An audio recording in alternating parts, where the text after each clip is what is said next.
Olá, meus amigos, boa noite, bem-vindo a todos e a todas a mais uma live de hoje. Meu nome é Marco Alvim, consultor internacional de vinhos, estou nesse mercado há 40 anos. Estamos aqui firme e forte na missão de passar dicas do mundo do vinho. E hoje vamos aqui tentar fechar essa saga, né? Essa linha de leitura de rótulos, né? Faz um bom tempo, nós já estamos na quinta parte, e hoje nós vamos falar finalmente, vamos finalizar com o restante dos vinhos fortificados. Vinho fortificado existe no mundo inteiro, eu vou falar dos principais, né, que existe, como reconhecê-los, e vamos falar de garrafa também, como reconhecer as garrafas, ok?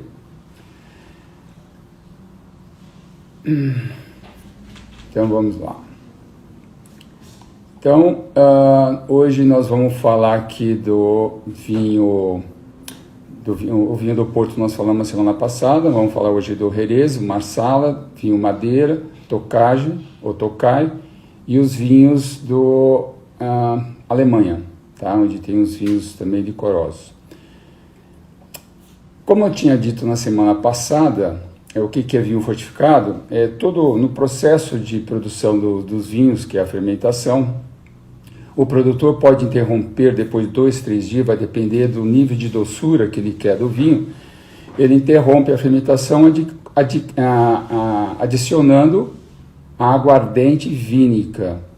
Isso, consequentemente, mata as leveduras e aí para a fermentação.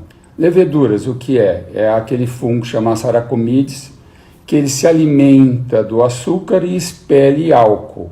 Quando você mata a levedura, interrompe com a adição da aguardente, o que acontece? Sobra açúcar e não tem álcool. O álcool praticamente diminui, fica pouco, né? Porque ele, como eu falei, o processo dele é se alimentar e expelir álcool. Você matou ela, então para de produzir álcool. Mas a aguardente, que é adicionada, tem um grau elevado de álcool, então passa os vinhos fortificados a ter 14 a 23 graus, a 23% de álcool por litro nos vinhos que são adicionados a essa aguardente. Então aí se torna um vinho fortificado, um vinho forte. Esse é o princípio que eu falei na semana passada, só estou recapitulando agora o que é vinho fortificado. Tá ok? Então vamos lá. O primeiro nós vamos falar dos vinhos Madeira, que são vinhos portugueses da Ilha da Madeira.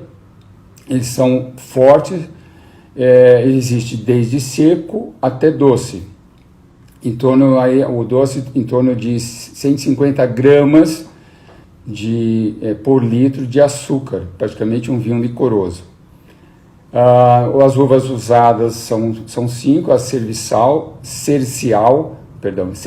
Verdelho, Boal, Malvasia e Tinta Negra. Eles são muito bons para acompanhar aperitivos, né, ou sobremesas, e são considerados os vinhos mais longevos que existe no mundo. Eles são vendidos apenas quando atingem os 40 anos de envelhecimento. Alguns exemplares, né, quando atingem 40 anos de envelhecimento, são colocados no mercado à venda. Os vinhos mais inferiores, que são produzidos lá, são usados na culinária, como por exemplo Cocavan ou molho Madeira. Normalmente, tradicionalmente, se usa esses vinhos Madeira para fazer a culinária, fazer os molhos, tá? Esses rótulos não apresentam data, safra, esses vinhos no rótulo não apresentam safra, então normalmente só diz que Madeira é o que se encontra, o que pode ter ter um envelhecimento, se ele tem 5, 10 ou 15 anos só, mas não diz safra. Depois nós temos o Jerez, ou Jerez, como é escrito. Aqui eu tenho uma garrafa, para você ter uma ideia, ó. Não sei se dá para ver, como sempre eu falo, está ao contrário, né? Então aqui nós temos o Jerez com J ou Jerez, tá vendo? Ele pode se encontrar das duas formas, sweet, que é doce. Então é um vinho espanhol, né? Um vinho fortificado da Espanha, da região de origem, que é o Jerez. Elas são usadas, muitos são variados, são produzidos de uvas brancas. E os vinhos secos ainda tem um toque de doçura desse vinho, desse estilo de vinho. Depois nós temos o Marsala, que também é um vinho da Sicília. Ele vem da Sicília, ele tem muito fortificado. Ele tem geralmente dois tipos, que são os vinhos jovens, com idade de 4 meses e tem 17% de álcool por litro. E os mais envelhecidos são 18 graus, e ele tem um processo de envelhecimento de aproximadamente 2 anos. Eu estou sendo rápido porque ainda tem bastante assunto aí para falar. Depois nós temos os Moscatel Setúbal, são os vinhos portugueses.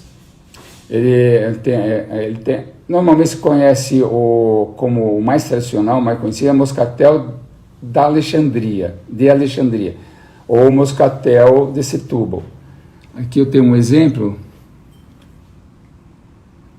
Aqui, ó, o portal Moscatel Douro. Tá vendo? A régia já está acabando, ó. É muito bom. Depois nós temos um vinho licoroso da França, eu só vou passar rápido, que é o VDN, que é Vin d'Ouest Naturale. Ele é francês e também tem na Austrália o mesmo estilo de vinho licoroso. São uvas Moscatel de Languedoc e são 17% de álcool. E ele é guardado, aí pode ser guardado, né? Esse é o tipo do vinho que pode ser guardado de 20 a 25 anos. Aí nós temos os vinhos de colheita tardia. Os vinhos de colheita tardias, eles são vinhos de sobremesa, eles são deixados na videira, depois do processo da vindima, ele ainda se mantém-se algumas uvas, né, várias, né, na verdade, na videira, e ela começa a ficar, por isso que chama colheita tardia, deixam ele, praticamente a gente chama de podridão nobre, ela é atacada pela Botrytis cinerea, que é um fungo que ela fura a casquinha da uva, aí vaza toda a água, escorre toda a água, fica só o néctar da uva. Então por isso se torna um vinho bem doce, porque só tem o açúcar. A água que continha na uva, praticamente, ela vai embora, justamente porque ela escoa.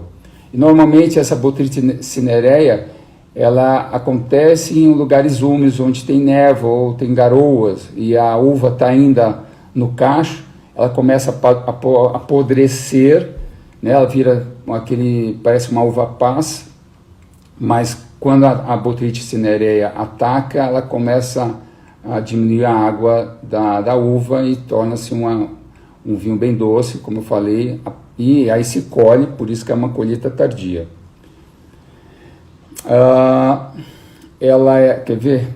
Bom, já eu mostro aqui. E literalmente esse tipo de colheita tardia, é feito bago a bago, uva a uva, porque só são colhidas quando a uva está nesse estado. Se tem outra ainda que ainda está mais inteira, não se colhe. Então por isso que se torna um vinho caro, porque você tem que percorrer um vinhedo inteiro para conseguir, praticamente, se diz em torno de 1 quilômetro mais ou menos de vinhedo, para você conseguir o equivalente a meia garrafa, ou quase uma taça cheia desse tipo de vinho, que é bem suave. Os mais famosos, ele tem normalmente um teor alcoólico de 15 a 22 graus alcoólicos e 150 gramas de açúcar por litro.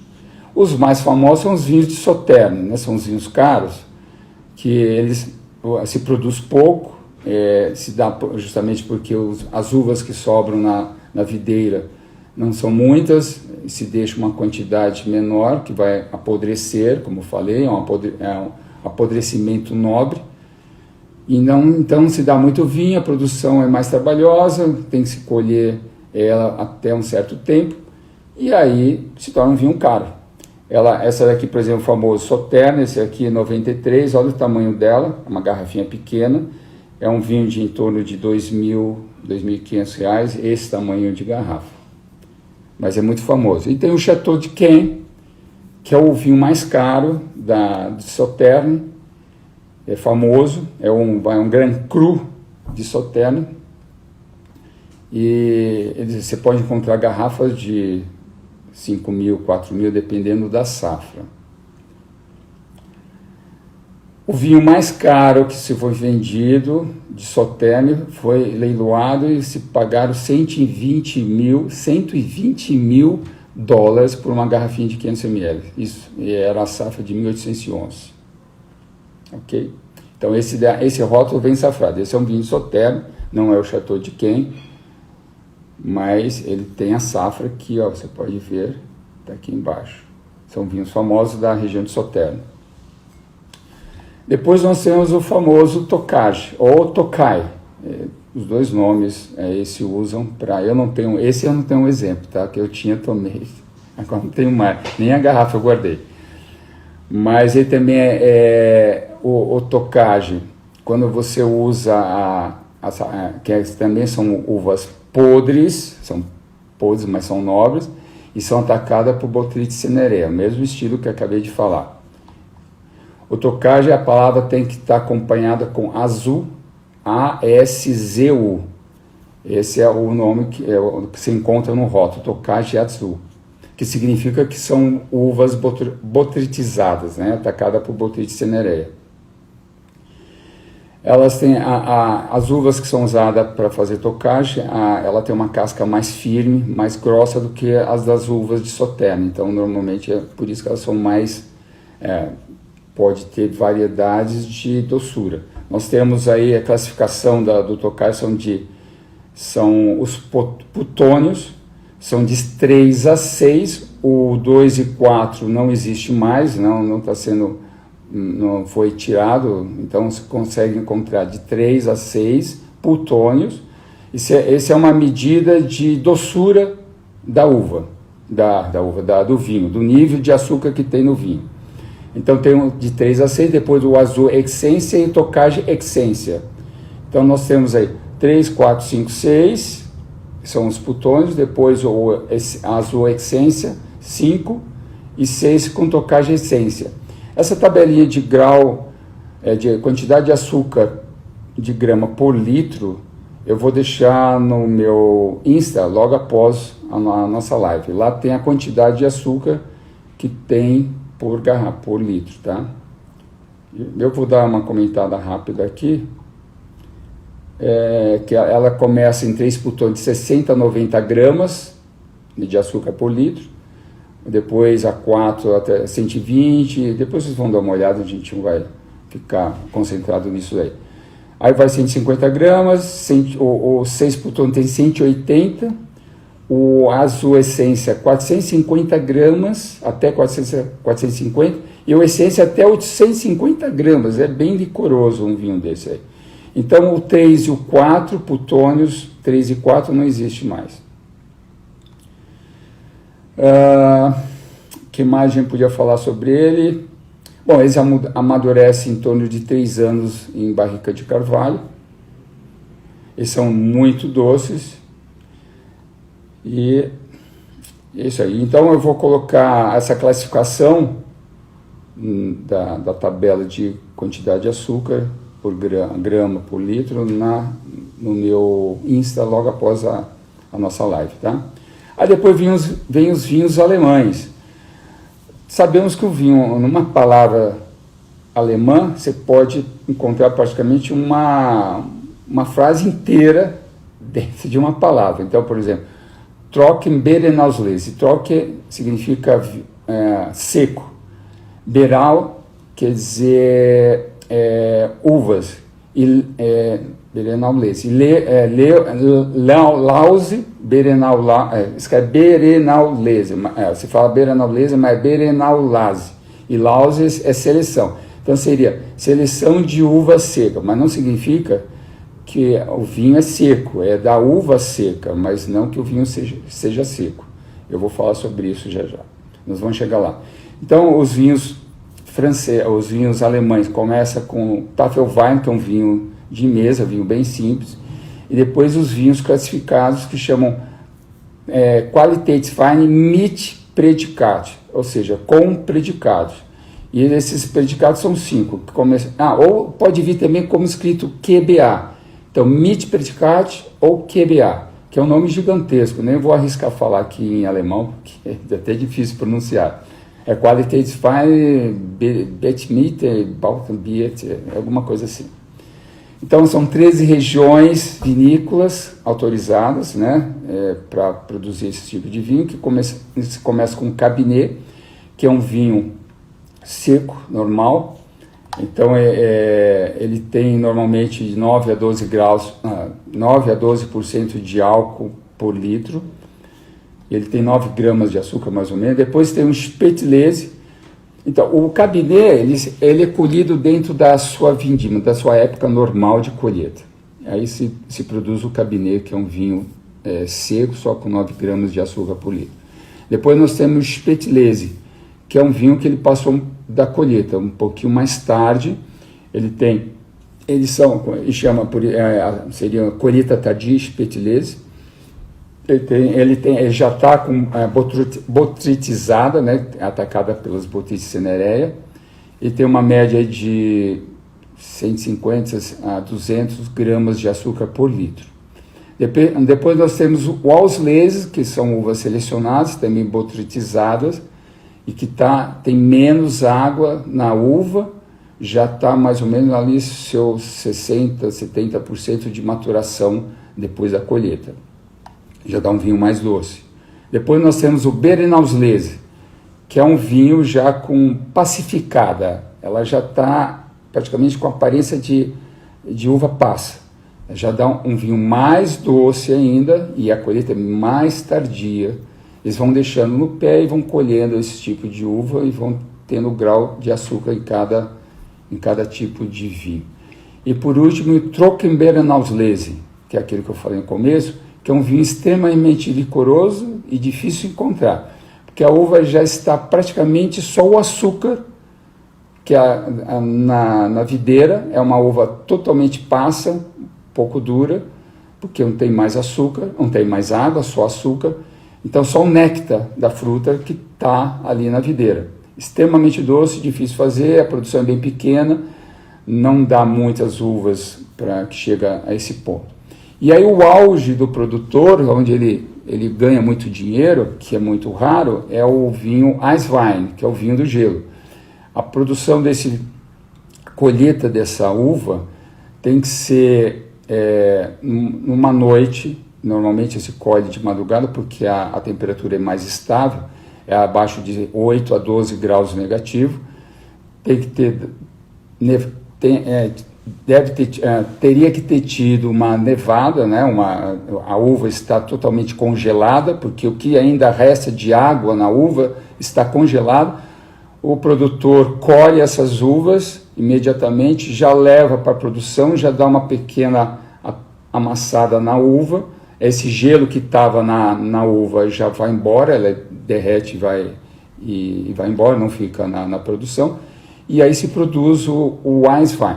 O Eiswein, ele vai depender da época. Então, como eu falei, o Auslese, o Spätlese, Auslese, Beerenauslese e Trockenbeerenauslese, se numa dessas épocas, nessa posição que a uva está, nesse estágio que a uva está, der uma noite de muita neve, muito frio, e elas foram congeladas, ele vai colher nesse estágio a uva e vai fazer o Eiswein.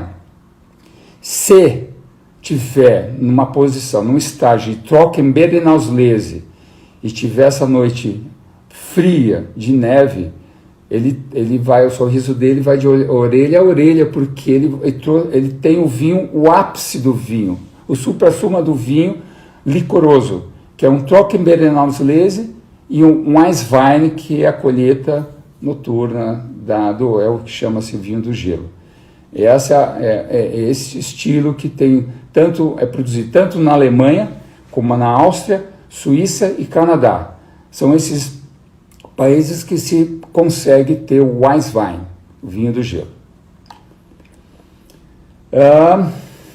Que nós podemos falar?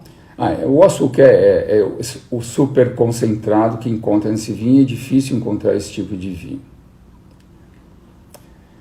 Então, as uvas usadas na Alemanha, na Austrália, nesse estilo de vinho, né, normalmente é a Gewürztraminer, o Riesling, o Chardonnay, e para os vinhos tintos, né, que são mais raros, a Cabernet Franc. ok? Bom, agora a parte que eu mais gosto, né? Vamos falar de garrafas. E nós estamos chegando no fim dessa jornada de leitura de garrafa. Eu acho que está ok, se alguém tiver uma dúvida, depois me faz a pergunta que a gente esclarece. Então, antes de falar das garrafas, encontrar esses rótulos não é difícil a leitura, porque ele está bem claro ali, o tipo de vinho. Então, vinho madeira está escrito lá madeira, o Jerez, o Jerez, está também escrito, são vinhos doces. Tem vinho também seco do Jerez. Depois tem os vinhos da Sauternes, normalmente são vinhos doces. E nós temos os vinhos alemães. Eu estou falando os mais importantes. No mundo todo tem vinhos licorosos, fortificados, no Brasil também tem. Também fácil encontrar e fácil leitura. Então isso não tem muito segredo, tá bom? Bom, vamos falar de garrafas. Então, vamos começar aqui com a Bordeaux. O que nós temos que considerar?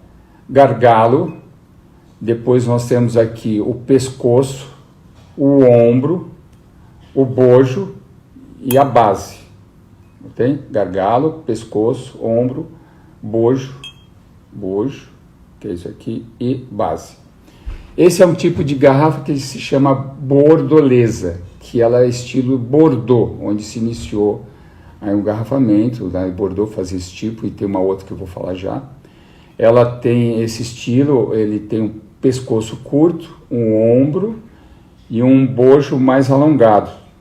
Então, garrafa bordolesa. Normalmente ela tem na cor para tinto verde, marrom ou preta. Isso, o mundo todo usa esse estilo de garrafa, tá? Aqui, dá uma distância, dá para ver melhor. O mundo todo usa a bordolesa. Então, nos vinhos tintos se usa a cor da garrafa verde, marrom ou preta, justamente para proteger o vinho da luz, né, da ultravioleta. E nos brancos usa a cor branca ou uma cor amarelinha bem clara. Dos vinhos brancos e rosés. São levemente amarelada ou transparente. Eu tenho uma aqui, ó. Essa aqui é transparente, tá vendo? Aí nós temos a garrafa borgonhesa, que vem da Borgonha, também da França. Olha o estilo dela. Então ela tem aqui o gargalo mais curtinho, né? Ou o pescoço mais curtinho, que a gente fala.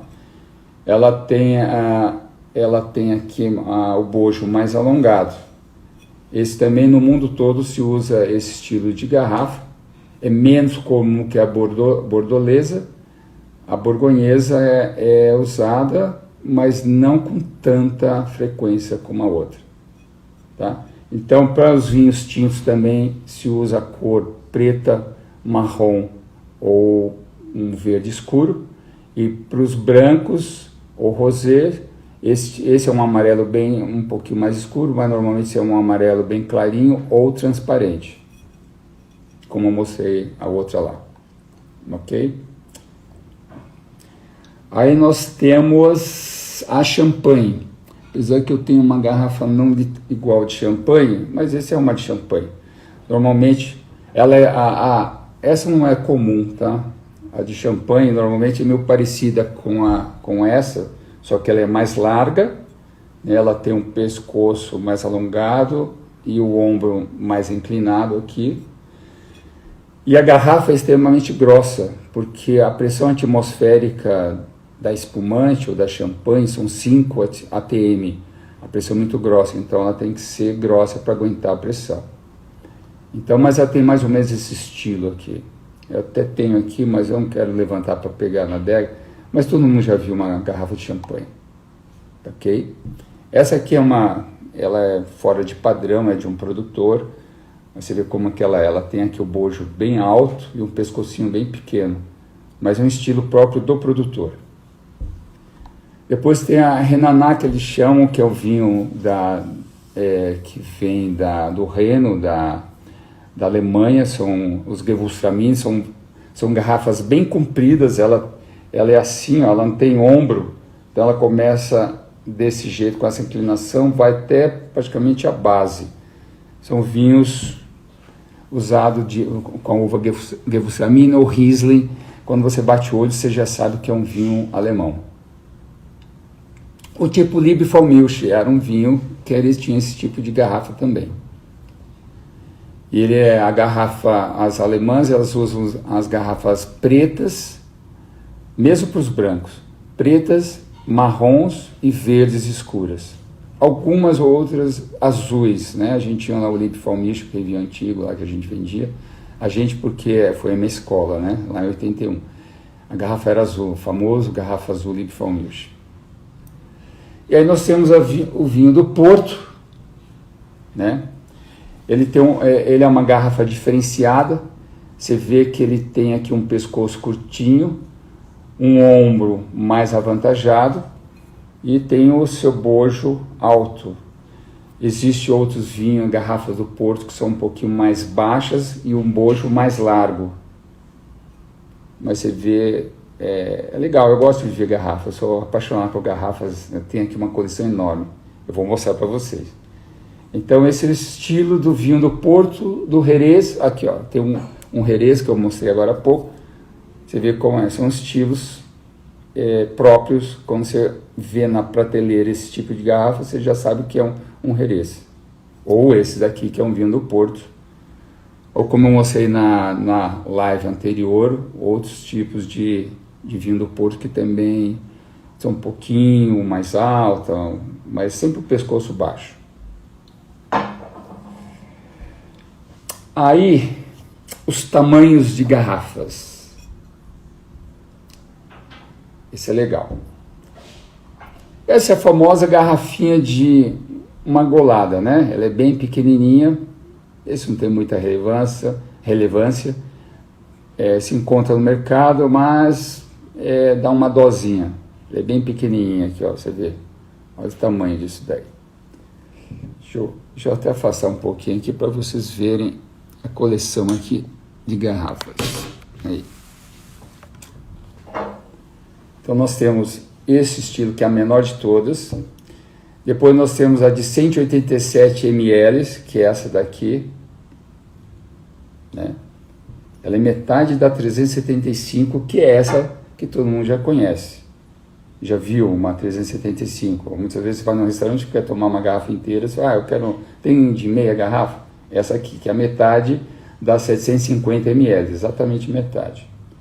Então nós temos aqui, deixa eu ver se dá para ver, essa daqui é pequenininha, deixa eu virar um pouquinho mais aqui, isso aí, pronto. Então essa aqui, depois essa, aí a famosa de 750, nós temos nesse formato, bom, ou nesse daqui, ó, também 750 que eu mostrei, que é a borgonhesa. Ok? Aí depois nós temos a de 1,5 litro. Aqui, ó. Deixa eu tirar essas daqui. Ó, essa 750, essa 1,5 litro. Mas mesmo estilo da borgonhesa, né? Bordaleza, ó. Eu estou aqui procurando qual é. É de existe de 1 litro. 1 litro, cadê? Eu tinha até colocado aqui de 1 litro. Mas ela é um pouquinho menor aqui, ela está por aqui, ó. Hoje já está sendo mais fácil encontrar as garrafas, os vinhos de 1 litro. Não era tão fácil encontrar. O que a gente encontra é a 750, né, a de 375, 1,5 litro também já se encontra no mercado, inclusive supermercados. Depois nós temos aqui a de 3 litros, deixa eu pôr aqui nessa ordem. Ok? Deixa eu pôr aqui, já está virando uma bagunça aqui a mesa. Então nós temos aqui de 3 litros. Depois tem a de 4 litros, 4 litros e meio. Então, a de 1 litro, essa aqui a gente chama de standard. A de 1 litro normal, a de 1,5 litro a Magnum, ela é chamada Magnum. Isso tem até no Google lá, tamanhos de garrafa e os seus nomes. Normalmente os nomes são bíblicos, né? Depois nós temos a Double Magnum, que é a de 3 litros, essa daqui, que ela aqui é 1,5 litro, e essa aqui são 3 litros. Você pode ver que o bojo é mais alto e o pescoço curtinho. Depois nós temos aqui a Reoban, que é 4,5 litros, que eu não tenho aqui. Normalmente se usa em champanhe essa daí. Quase isso aqui, ó. Não, essa daqui, não, essa é de 3 litros. Deixa eu tirar essas daqui. Essa também é de 3 litros, mas champanhe. Olha que interessante. Aí depois nós temos a Jeroban, que são de 5 litros. Eu não tenho, tenho a de 6 litros aqui. Não, essa daqui, não, essa é de 5 litros, tá aqui. Então, a de 5 litros equivale a 6 garrafas e meia, que é permitido no Brasil a importação até de 5 litros. Daí para cima não é permitida a importação. É uma regra, e é assim que funciona. Eu já estou sumindo, né? Essa aqui é de 5 litros. Aí tem a de 6 litros que é Imperial, depois a 9 litros é Salmanazar, depois tem a de 12 litros que é Baltazar, a 12, que eu tenho aqui uma a de 9 litros, que loucura é isso. Então essa de 6 litros que é Imperial equivale a 8 garrafas de vinho.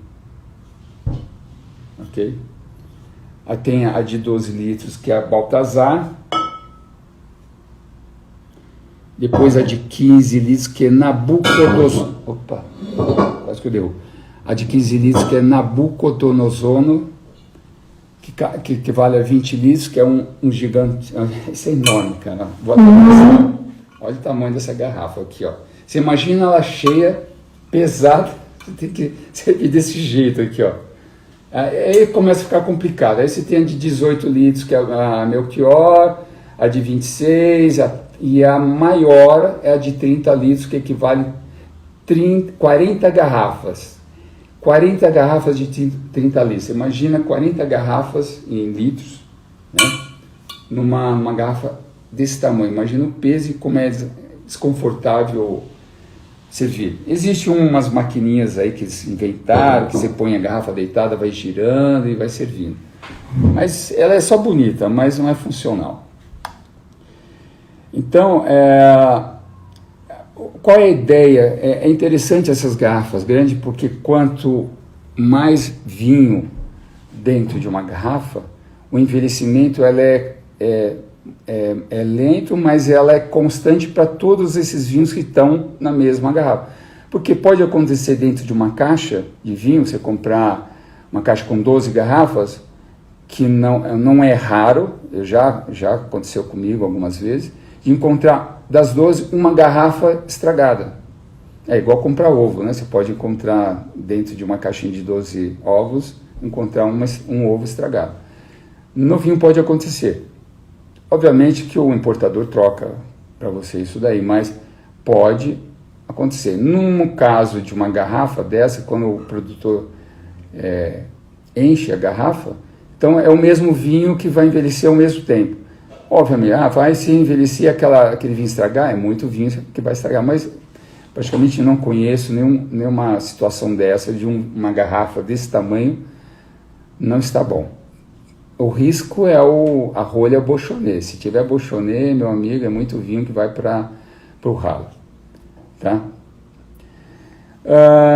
Aí tem a tese, que todo mundo quer falar. Outro dia alguém estava debatendo comigo sobre o vinho que tem esse buraco aqui, a gente chama um côncavo, uma área côncava da garrafa, né? Dá para ver isso aqui, que algumas não tem, é assim, ó, ela é lisa.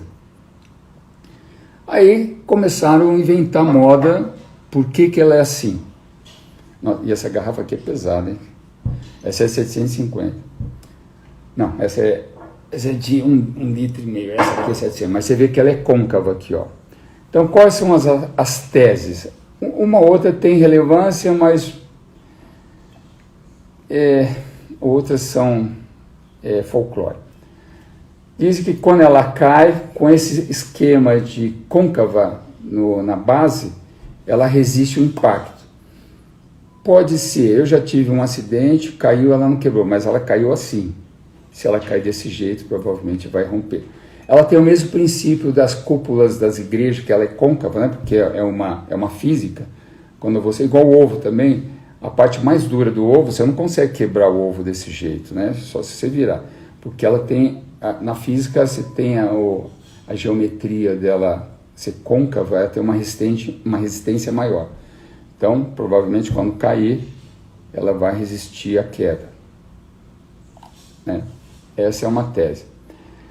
A segunda, as garrafas de champanhe são quase a maioria assim. Existe uma champanhe muito cara, que ela é reta, a base é reta.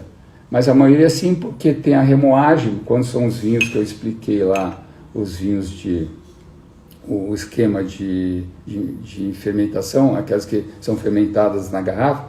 Então, acho que todo mundo já viu a garrafa num cavalete desse jeito, o cidadão vai lá e gira. Dá para virar assim, mas dá para girar assim também. Mas, pouca relevância isso tem. Para armazenar, isso é legal, né? Como muitas pessoas sabem, eu tive uma fábrica de adegas, então isso aí é interessante, porque quando você põe numa gaveta de uma adega, ela ganha espaço quando ela encaixa uma dentro da outra, ó. Então você pode ter espaço. Agora se você tiver assim, ó, aqui você ocupa mais espaço e aqui não. Então você consegue ganhar um espacinho ali na gaveta para as garrafas. Esse pode ser legal. Outros dizem que o gelo na champanhe, que é um pouquinho mais larga, deixa eu ver essa aqui, ó, que o gelo entra aqui, gela mais rápido, besteira, não tem a mínima relevância daí. E aqui eu acho mais interessante, que isso é verdade, essa tem uma relevância, entre uma garrafa com a base reta e uma côncava, o ponto gravitacional dessa de côncava é maior do que essa reta. Porque ó, se eu bater, ela balança. Essa aqui, se eu bater, ó como é que ela fica, ó como ela permanece de pé. Deixa eu inclinar um pouquinho, ó. Então, vamos lá. Ó, essa daqui ela tende a cair, ó, porque ela tem mais contato com a superfície, porém menos equilíbrio, porque essa daqui ela tem uma base mais côncava, é mais pesada aqui, ela tem mais equilíbrio, ó. Ó como é mais difícil. Você sabe quando aquele momento você levanta, tá no restaurante, vou no banheiro, você levanta, bate a perna na mesa, tudo chacoalha, essa aqui, ó, ela vai ser difícil cair, ó.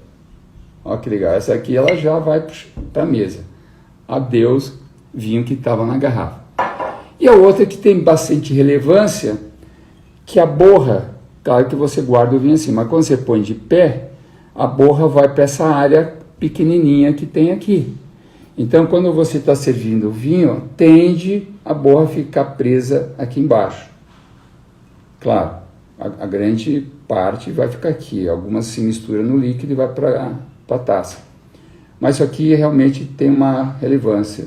É igual os decanters. Os decanters não tem o fundo assim também, côncavo. Por quê? Porque na volta de onde termina esse côncavo do decanter, fica toda a borra. Então não corre risco de borras grossas e pesadas ir para a taça. Tá? Legal? O que mais? Bom, então conseguimos encerrar esse tema de rótulos e garrafas. É isso que eu queria dizer.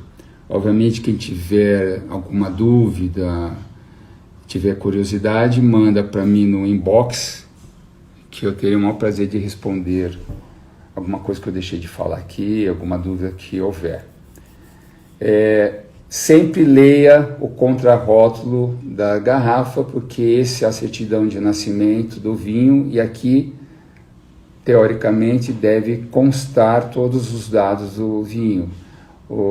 A safra, inclusive, que está na frente e atrás, normalmente tem também, como se ele passou em tonel de carvalho, quanto tempo, e se tem muito sulfito, não tem, enfim, quais os tipos de uva. Tem bastante informação no contrarótulo, então leia o contrarótulo que você fará uma boa compra, tá? Uma boa aquisição. Vamos ver se temos, vamos ver quem está aqui com a gente hoje. Vou pôr aqui meu auxiliar.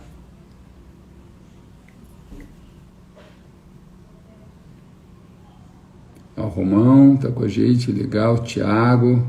Olha o Thiago, fala Thiago. A Rose, o Heitor, o Diniz. Ô Diniz, aí, ó, ele tem uma pizzaria legal. Ó, vai bem, hein, o vinho hoje com uma pizza com vinho, tá? Boa noite. A Thaís, Neuri, o Roger. Ô Roger, e aí, tá frio aí em Brasília? Aqui em São Paulo tá frio, cara. Tá bastante frio. Bom, então é isso aí, gente. Vou ter um novo tema na próxima live. Curtam aqui minhas postagens. Teremos novidades aí para frente. Agradeço aí a atenção e o carinho de todos, a paciência. Espero que eu tenha ajudado as pessoas a entender um pouco de vinho, dando as dicas. Muita gente não sabe algumas coisas, tem muita gente que tem dúvida. Tem pessoas que falam assim, eu não bebo vinho porque eu não conheço nada de vinho. Gente, conhecer vinho ao nível que as pessoas estão imaginando só para sommelier, para enófilos ou para enólogos. A gente não precisa ter esse autoconhecimento. Você está bebendo vinho já é um grande passo. Você quer saber um pouquinho mais, o que se encontra, os aromas que se encontram no vinho, que gosto ele tem, se harmoniza, isso aí você encontra, como eu estou fazendo, outras pessoas também fazem, leituras, ver reportagem. Obrigado você, Neuri, pela você estar sempre com a gente, tá? Obrigado, Neuri.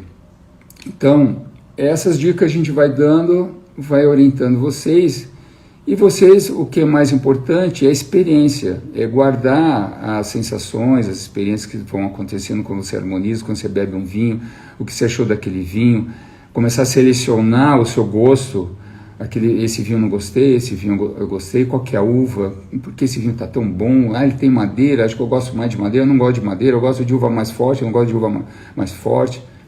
Essas observações, que é muito particular, muito subjetiva, ela tem que estar ali memorizada para você, e você avançando, você descobrindo. Desafie o seu paladar, tenta ser infiel em relação ao vinho, tá? E só gosto de vinho tinto, ou só gosto de vinho branco. Não, vai no outro também, você vai descobrir coisas interessantes. É muito rótulo que existe no mundo, muita nacionalidade. Então, vamos lá, eu vou dando dicas. Se alguém quer que eu fale de alguma coisa especial também, manda para mim inbox, eu falo. Tem muita gente pedindo para falar de harmonização de novo, provavelmente eu volto a essa live, que eu tirei ela dos meus posters, do meu Instagram. Obrigado, Neuri, tem bastante qualidade, valeu, obrigado pela força. E eu tento fazer, não sou um professor, né? Talvez não tenha a didática dos meus conhecimentos para passar para todo mundo, mas eu tento passar o que eu sei. Algumas coisas eu preciso estar aqui acompanhando, que é muita informação, a gente acaba esquecendo, eu não gosto de esquecer detalhes. Tá bom? Eu agradeço a todos, obrigado pelo carinho. Beba sempre vinho, que ele faz bem para a saúde, purifica a alma, alegra o coração e alimenta a mente. E aproxima os amigos. E se dirigir, não beba, tá? Um beijo a todos, até a próxima live, obrigado e curtam aí. Abraço, fui. Beijo para todos.